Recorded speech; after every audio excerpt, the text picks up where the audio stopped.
Girls, that's it. I'm finished. Do you hear me? I'm done. Mrs. Klein's voice cracked through the executive daycare, sharp with frustration. Outside the glass doors, Ethan Hale froze mid-stride, his cleaning cart halfway through the motion. Behind the transparent panels, he saw the twin girls, Leora and Aria, pressed into the far corner, their backs stiff against the wall, their faces expressionless, unmoving, like fragile porcelain masks. I don't care if your mother runs this building, Mrs. Klein snapped, phone already in hand. 10 nannies in 3 months. 10! And you two just sit there like little ghosts. It's not normal. The twins didn't respond, didn't blink, didn't acknowledge her existence. Ethan knew he should keep walking. 3 floors remained on his shift, but the silence around those girls, their stillness, hit him in the chest like memory. He knew that posture. He had lived inside it for 6 months after the accident. Ethan should have kept moving, but something about those girls pulled at him. They sat so carefully, so quietly, as if trying to disappear into the wall. Mrs. Klein stormed out, heels slapping the polished floor. Yes, Miss Crane, I quit. Effective immediately. I can't work with children who won't even try. Her voice faded down the hall. Inside the daycare, Leora and Aria remained frozen. 7 years old, matching red dresses rumpled, long curls framing blank, practiced emptiness. Silence has protection. He should have left. He was just the janitor. But they reminded him of Rowan, the way Rowan had looked when the world was too loud, too painful to face. So Ethan made a choice. He pushed his cart through the doorway. The twins turned their heads, wary. Hey, he said softly. I'm Ethan. I cleaned the building. I heard what she said. No reaction. But their eyes followed him. She was wrong. You're not creepy. You're not broken. You're scared. And that's okay. One small finger twitched. Ethan noticed immediately. He sat across the room, leaning against the opposite wall, giving them space. 5 minutes of silent air conditioning hum. Then he stood, nodded, and left. And as the door closed, he heard the tiniest exhale, a breath released after being held far too long. Ethan pushed his cart down the hallway, but his mind stayed behind with the 2 silent girls. Tomorrow, he would return, and he would bring something with him. Something small, something soft, something that said, "You're not alone." That night, in his tiny apartment, Ethan sat at his old workbench.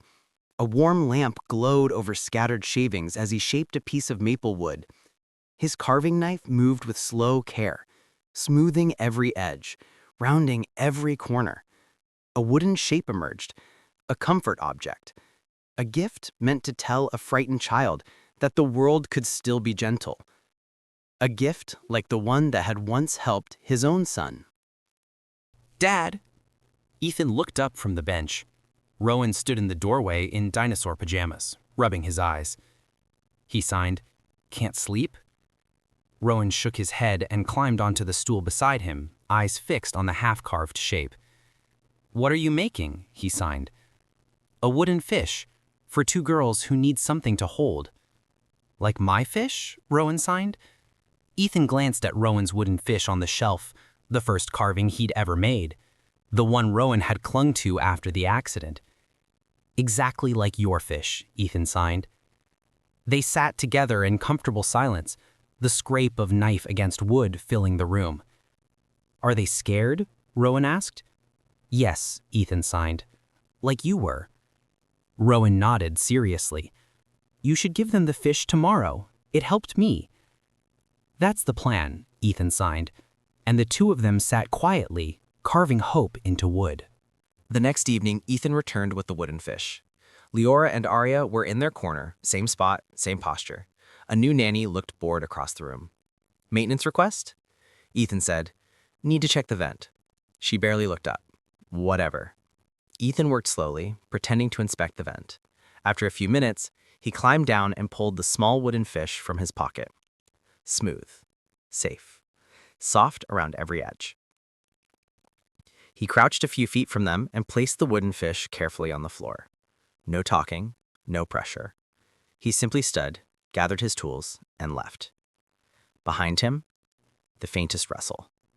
One small hand reaching toward comfort, in a world that had hurt too much. Day 2, Ethan brought a wooden bird. Day 3, a star. Day 4, a heart. A quiet ritual forming. Different nannies came and went, but Leora and Arya noticed Ethan. Their eyes followed him now. By day 4, they clutched their carvings close. The fish, bird, star, heart. Fingers tracing smooth surfaces over and over, a grounding motion, a survival motion. Ethan recognized it. Rowan did the same thing when fear called in. It wasn't a habit, it was a lifeline. On day 5, Ethan made a choice. The twins watched for him now. He entered slowly, reached into his pocket, and pulled out a new carving, a wooden butterfly.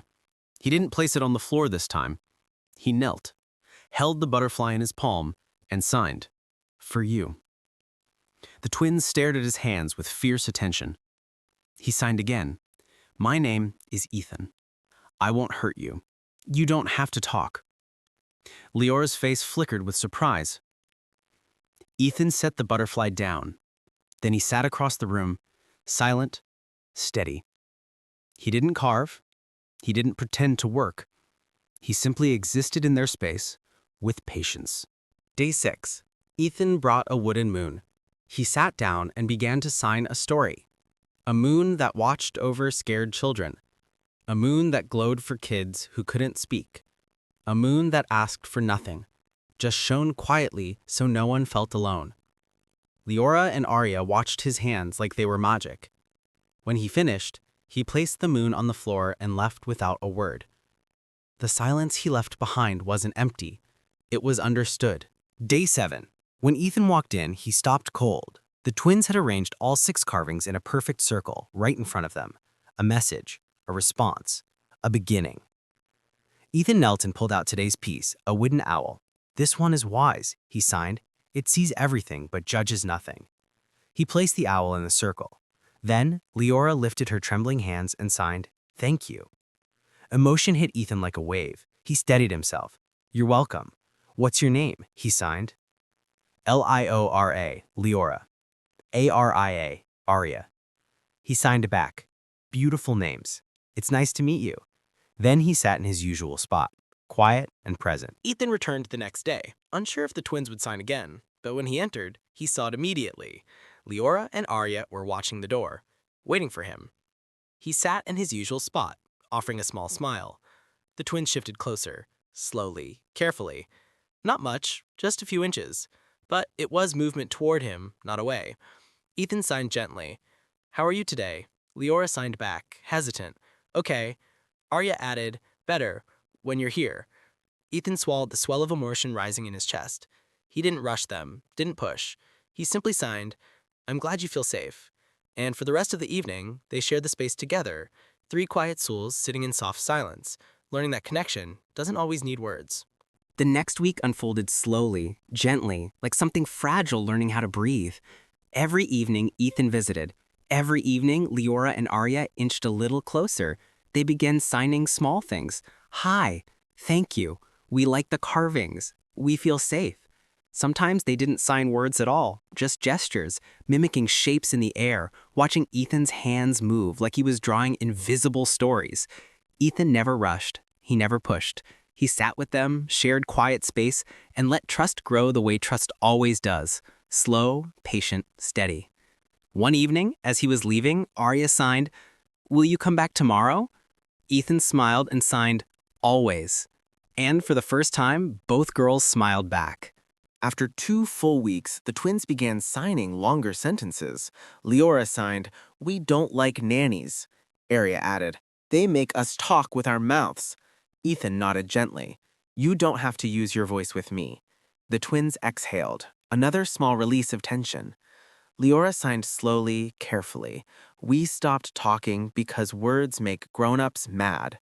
Arya's hands trembled as she added, "Our dad yelled a lot." And there it was, the shadow behind their silence. Ethan didn't flinch. He didn't pity them. He signed soft and slow. "Some adults forget to be kind, but you're safe here." The girls exchanged a look, a small, trusting one. They believed him. One evening, as Ethan signed goodnight, Amelia Crane stepped unexpectedly into the daycare. She had left her meeting early. Another nanny had quit. She walked through the doorway expecting to see her daughters withdrawn, unreachable.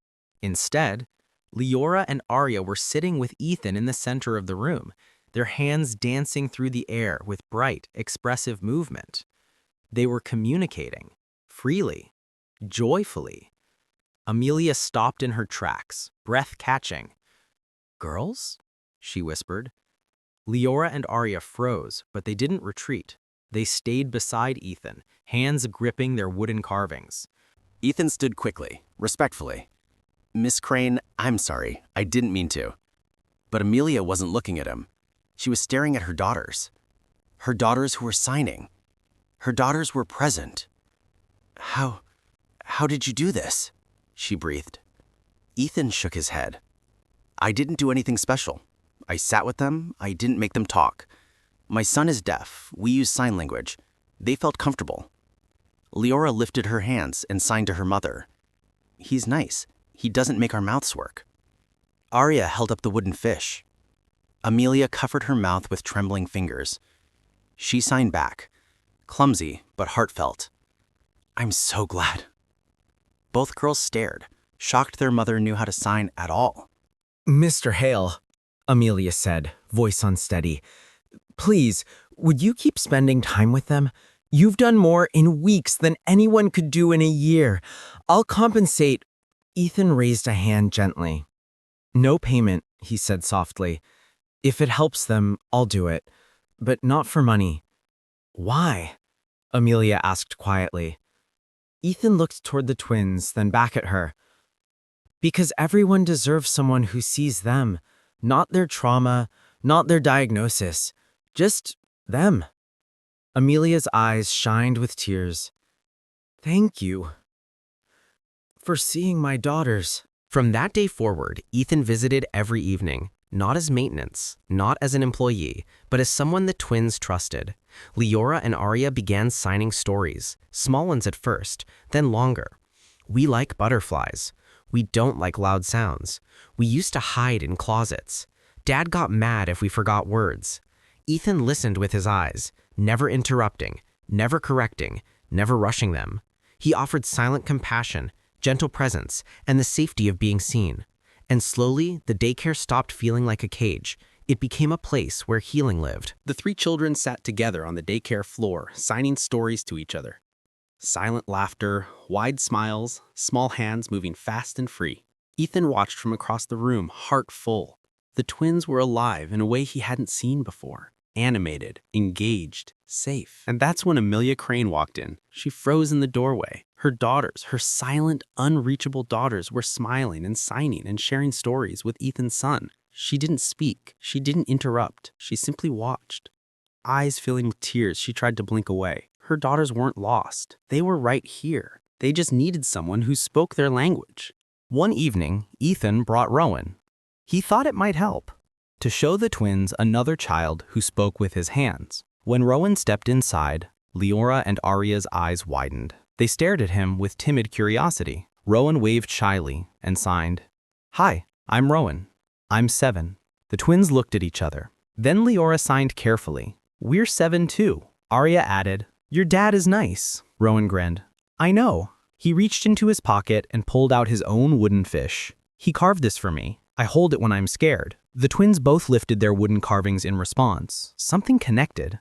3 children, 3 quiet hearts, finding each other in silence. Amelia reached out and took Ethan's hand. "You're a good man, Ethan Hale," she whispered. Ethan looked down, then back up at her. "You're remarkable too." They sat there, hands intertwined, the sleeping children nearby, the city glowing outside the window. "I should go," Ethan murmured, but he didn't move. "You should," Amelia whispered back, but she didn't let go. And then, slowly, almost timidly, they leaned toward each other. Their lips met in a soft, hesitant kiss. A kiss that tasted like grief and hope and the fragile beginning of something new. When they pulled apart, Amelia whispered, "I haven't felt this in so long." "Neither have I," Ethan admitted. "We should take this slowly, for the children." Ethan nodded. Coffee? Amelia smiled. Coffee sounds perfect. Ethan and Amelia kept their promise. They took things slow. Coffee dates turned into longer conversations. Conversations turned into small shared moments. Shared moments turned into something warm and real. Every afternoon after her meetings, Amelia stopped by the daycare to watch Ethan with the girls. She didn't interrupt, just watched. Watched the way Leora and Aria lit up when Ethan walked in. Watched the way they signed freely with him and Rowan.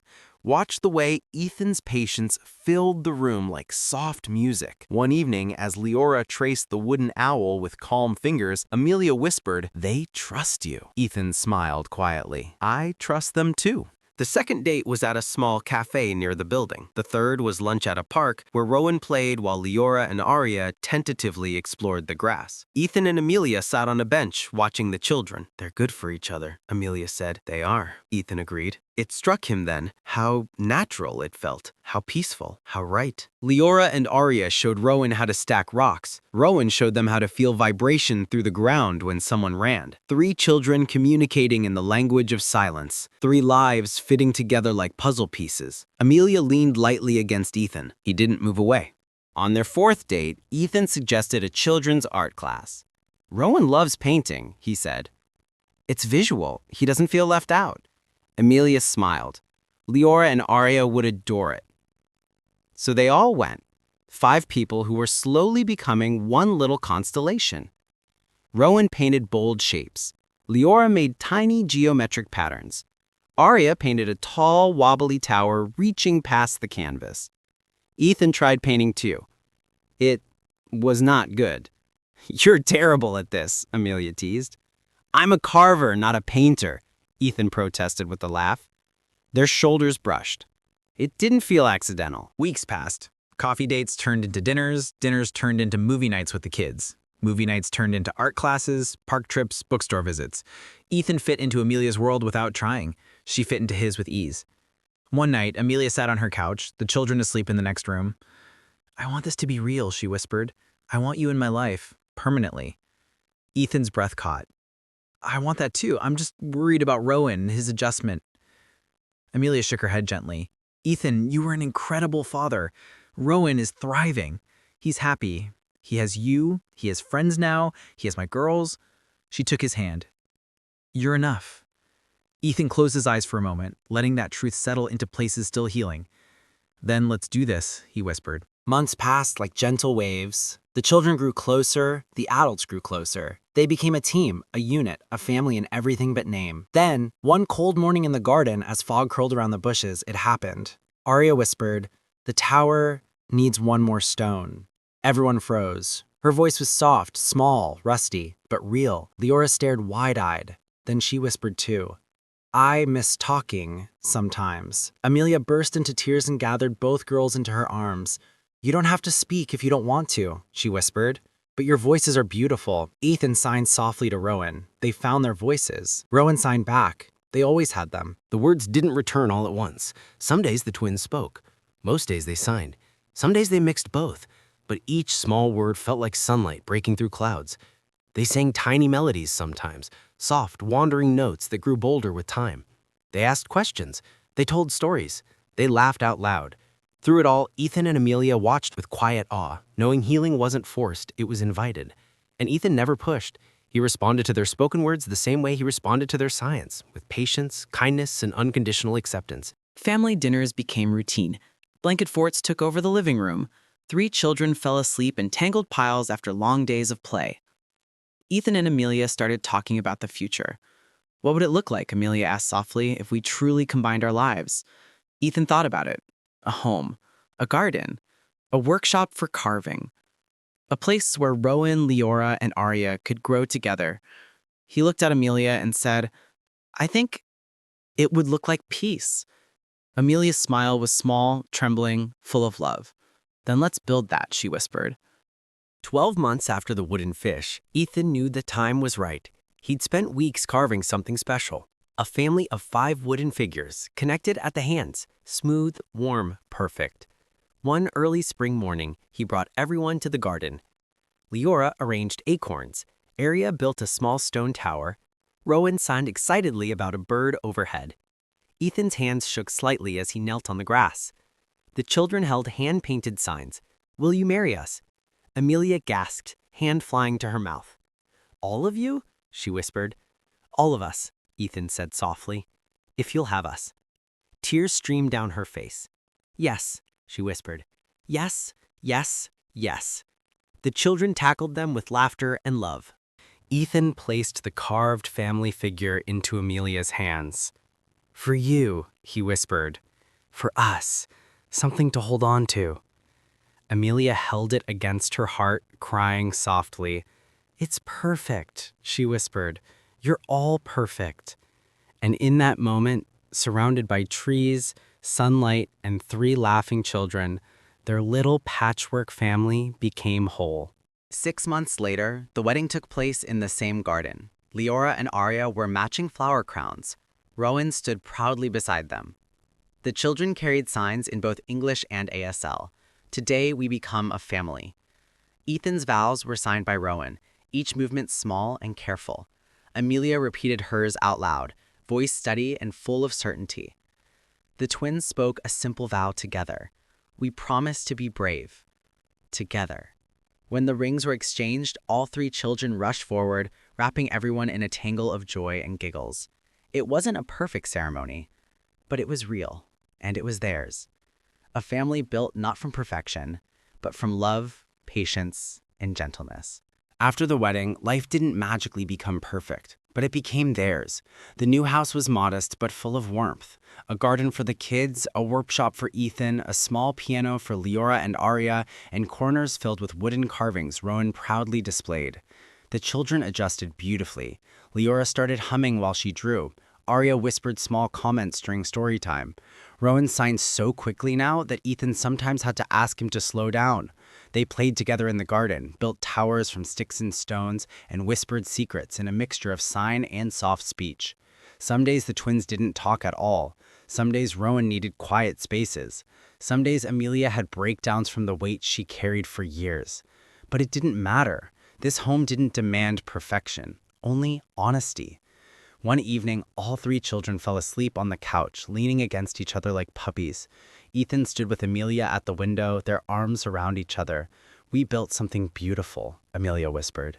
"We did," Ethan said softly, "piece by piece." Months later, the house was filled with music. Leora and Arya sat at the piano, their matching curls bouncing as they played a soft duet. Their voices joined, still hesitant sometimes but growing stronger. They sang about home, about safety, about love. Rowan sat beside them, hands resting lightly on the piano keys to feel the vibrations. His face glowed with joy as he watched his sisters, because that's what they were now, perform with growing confidence. Ethan and Amelia stood near the doorway, arms wrapped around each other, watching the 3 children fill the home with sound and light. "We did it," Amelia whispered. "We built something beautiful from broken pieces." "We did," Ethan replied, voice thick with emotion. "Together." On the mantel sat the wooden carving of 5 figures holding hands, the one Ethan made for the proposal. Next to it sat the very first wooden fish he had ever carved, the one that helped Rowan back into the world, the one that had started everything. 2 broken families had become one whole one. Leora and Arya found their voices again, not because they were forced, but because they were finally safe enough. They learned that silence wasn't wrong, that signing was real communication, that their voices, whether spoken or signed, were always welcome. Rowan found sisters who signed fluently, who pulled him into every game, who loved him with a fierce, gentle loyalty. Amelia found peace, the kind she never thought she'd feel again. A partner who understood that healing wasn't linear, and daughters who weren't broken, they were blooming. And Ethan found forgiveness. Not from the world, not from strangers, but from himself. The guilt would always whisper, but it no longer ruled him. He carried love now, purpose, family, hope. He'd learned what he tried to show the twins all those months ago. Everyone deserves softness. Everyone deserves patience. Everyone deserves to be seen, even in silence, especially in silence. Sometimes healing comes not from fixing, but from holding something small, carved with care, something that fits in your palm and says, "You are not alone." Thank you for watching this journey. If this story reminded you that healing is possible, that broken pieces can build something beautiful, please share it, subscribe, and tell me in the comments, what small gesture changed your life? Your story matters.